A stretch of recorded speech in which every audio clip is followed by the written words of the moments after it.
ఎందుకు పవన్ కళ్యాణ్‌ని ఈ విధంగా టార్గెట్ చేస్తున్నారనుకోవాలి?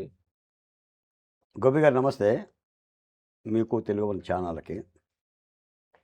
పవన్ కళ్యాణ్ గారంటే కొంతమందికి భయమండి. పవన్ కళ్యాణ్ గారిని చూస్తేనే భయం. సభ పెడితేనే కాదు. నాకు మిమ్మల్ని అడుగుతున్నాను. హ్మ్. ఇప్పుడు తెలంగాణలో కవిత గారో లేదా పొన్నం ప్రభాకర్ గారో ఇలాంటి వ్యాఖ్యలు చేసిన వాళ్ళు నిన్న మొన్న కూడా ప్రొఫెసర్ నాగేశ్వరరావు గారి యొక్క వ్యాఖ్యలని పునాది చేసుకొని అవును. పవన్ కళ్యాణ్‌కి హైదరాబాద్‌లో పనేంటి? మేము తొక్కేస్తాం. చంద్రబాబు నాయుడు గారి ఇంటిని ముట్టడిస్తాం. అంటే చెప్పులు చూపించే స్థాయికి మాట్లాడుతున్న వ్యక్తులకి వీళ్ళు తెలంగాణ వాదులేనా, తాలిబాన్ వాదులా, లేదా తాలిబాన్కి వారసులా?